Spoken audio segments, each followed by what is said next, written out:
how to set default alert time for all days calendar events on Samsung Galaxy S26 Ultra.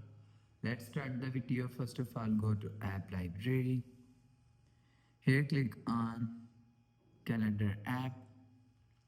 After click on calendar app, click on this three line icon and click on settings icon. Now in calendar settings, scroll down and click on default alert times.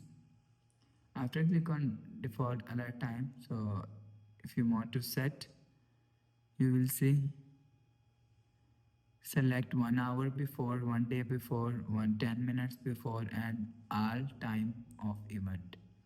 After set event, all days event, so you will see day before event at 5 p.m., 2 days before event at 9 a.m., day of the event at 9 a.m. After select custom,